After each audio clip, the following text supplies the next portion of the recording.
Bank, NGO এরকম সুদভিত্তিক প্রতিষ্ঠানে চাকরি করা বৈধ কিনা এবং তাদের ইবাদত কবুল হবে কি? প্রথম কথা হলো, যেগুলো সুদভিত্তিক ব্যাংক, সুদভিত্তিক এনজিও, এগুলোতে চাকরি করা বৈধ না। ইন্স্যুরেন্স বা ব্যাংক বিমা কোম্পানিতে চাকরি করা যাবে কিনা?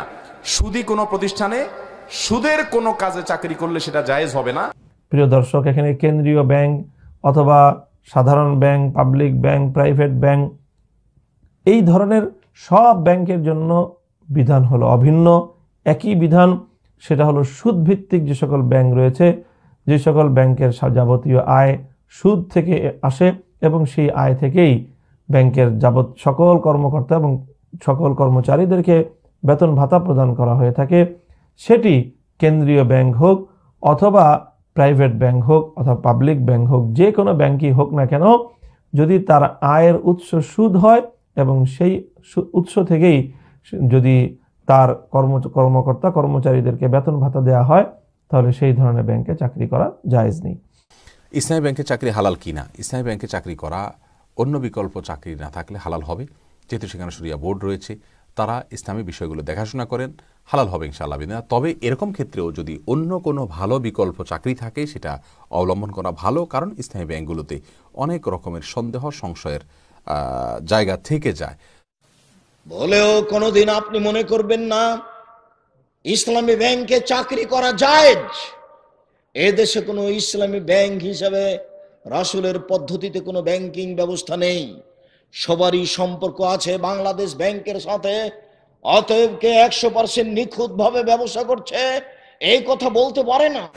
ব্যাংকে চাকরি যারা করেন, সে যে ব্যাংকেই বলেন, এখন বাংলাদেশে যতদিন জাকাত ভিত্তিক অর্থনীতি কায়েম না হবে ততদিন পর্যন্ত এই দেশে ব্যাংকে চাকরি করে 100% হালাল রুজি উপার্জন করা আপনার দ্বারা সম্ভব না।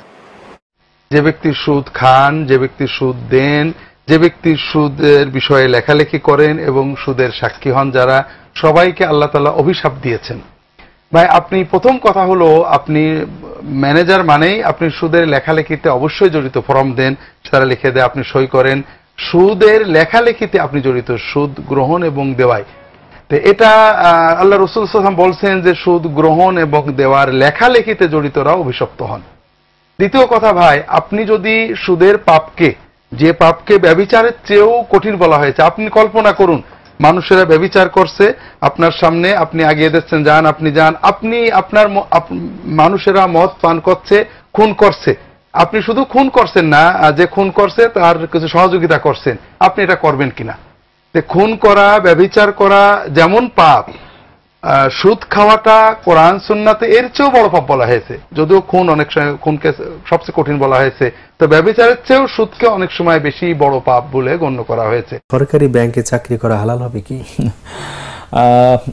আমরা প্রথমত বলছি যে সরকারি ব্যাংকে কয়টা চাকরি আছে আসলে? জি, আমরা কেন ওইগুলোর প্রতি লালায়িত হই? আমাদের একটা প্রবণতা আছে সরকারি চাকরি করতে হবে, সরকারি সিকিউরিটি আছে আসলে, তাই না? এই সিকিউরিটি কোথাও নাই, সিকিউরিটি তো জীবনেরই নাই। সেখানে ওই চাকরির সিকিউরিটি আমাদের আছে, এটা আমরা মনে করি। এতে আল্লাহ সুবহানাহু ওয়া তাআলার উপর তাওয়াক্কুলের বড় ধরনের একটা ঘাটতি আছে।